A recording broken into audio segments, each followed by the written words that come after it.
Sorry sir, میں اپنی غلطی مان لیتا ہوں.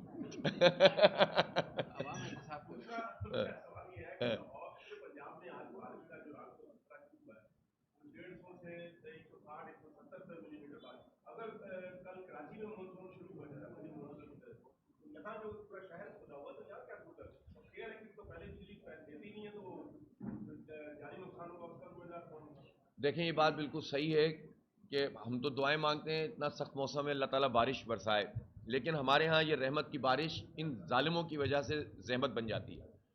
اور ابھی پچھلے سال بھی آپ نے دیکھا مرتضی وہاب صاحب ایڈمنسٹریٹر تھے، 2 کام ہوئے تھے، کروڑوں روپے کا بجٹ پاس ہوا تھا، 1 ارب روپے کے قریب پیسے تھے، یہ مجھے یاد پڑ رہا ہے، جو نالوں کی صفائی کے تھے، جس کا بھی تذکرہ بھی کر رہے ہیں کہ ہم نے نالے صاف کیے تھے. ابھی آپ چلے جائیں اور دیکھ لیں نالوں کو، اور 6 مہینے پہلے بھی چلے جاتے، بلکہ بارش ہوئی تھی اس کے بعد کیا ہوا تھا، کیوں اوور فلو ہوا تھا، پورا شہر کیوں فلڈ آ گیا تھا. اس لیے آ گیا تھا کہ نالوں میں سیوریج کا پانی یا کچرا ڈلا ہوا ہے. تو سالڈ ویسٹ مینجمنٹ بھی ان کے پاس، نالوں کی صفائی بھی نہیں کی، 2 نمبری کی، کرپشن کی، اور اس کے نتیجے میں سڑکیں مزید ٹوٹ گئیں. پھر سڑکیں ٹوٹ گئیں تو سڑکوں کی پیچ ورک کا کام شروع کیا. 14 ارب روپے تو انہوں نے اپنے منہ سے کہے. ان 14 ارب روپے سے جو پیچ ورک ہوا، ابھی سڑکوں کی حالت آپ دیکھ لیں. تو ان کے لیے تو معمولی بات ہے، لاکھوں کروڑوں تو بات ہی نہیں، اب تو سینکڑوں کروڑ روپے کھا جاتے ہیں یہ لوگ، ڈکار بھی نہیں لیتے. تو اس وقت بھی جو نالوں کی صورتحال ہے، اب ٹاؤن کے لوگ، اب ظاہر ہے ہم لوگ تو الحمدللہ کام کرتے ہیں. ہم نے پہلے ماضی میں بھی جب ہمارے پاس یہ ٹاؤن کا نظام آیا تھا اور سٹی کا نظام آیا تھا تو ہم نے اپنے حصے کا کام کیا تھا، لیکن ابھی تک ہمیں سائننگ اس کی اتھارٹی نہیں ملی ہوئی ٹاؤن کے چیئرمین کو کہ ہم جا کر جو ہے وہ دیکھیں. دفتروں کا جھگڑا پڑا ہوا ہے، اندازہ لگائیے. 2.5 سال بعد الیکشن ہوا اور 4 مہینے 5 مہینے اس میں لگ گئے. ان 5 مہینے میں دفتر تک نہیں دے سکے 25 ٹاؤنوں کو، اور اب جا کر کام شروع کر رہے ہیں. اس سے پتہ چلتا ہے نا ان کا ذہن، یہ کس طرح کی مخلوق سے ہمارا واسطہ ہے. تو ظاہر ہے یہ آپ کا سوال بالکل ویلڈ ہے کہ بہت بدترین صورتحال ہے اس وقت. فوری طور پر ٹاؤن کو تو چارج دیا جائے نا کہ تاکہ کچھ نہ کچھ تو بہتر کر سکیں. ٹھیک ہے.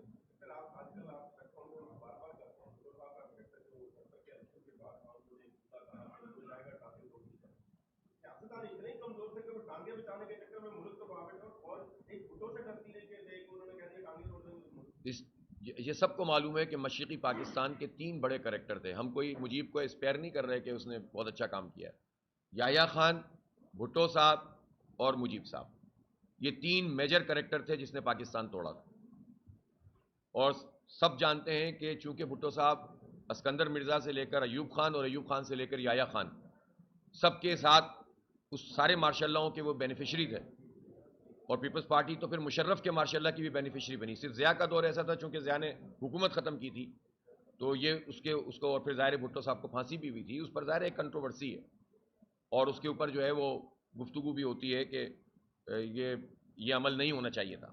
لیکن پورا آپ ٹریک ریکارڈ پیپلز پارٹی کا دیکھیں، یہ جمہوریت کی اتنی بڑی چیمپئن بنتی ہے. 4 مارشل لاؤں میں سے 3 مارشل لاؤں کی براہ راست بینیفیشری ہے یہ جمہوریت کے چیمپئن ہے. اور ہر جمہوری عمل پر جب خون مارتے ہیں تو بات تو بہت واضح ہے. حمود الرحمان کمیشن کی رپورٹ موجود ہے، وہ پڑھ لیں. جی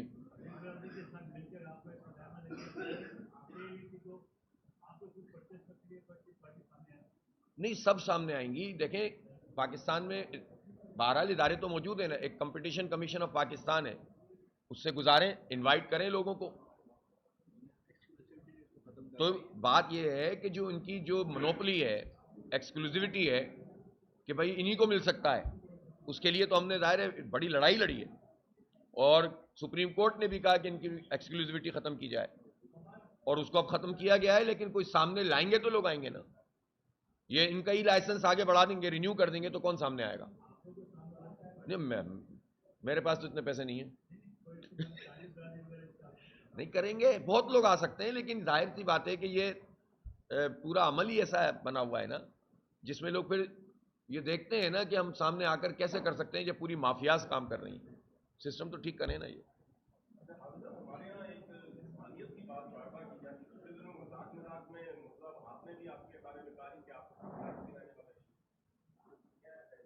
اور کہاں رہتا ہوں بھائی؟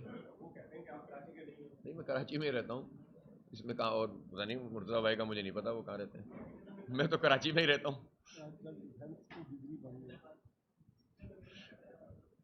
جی جی شکریہ جناب، جزاک اللہ.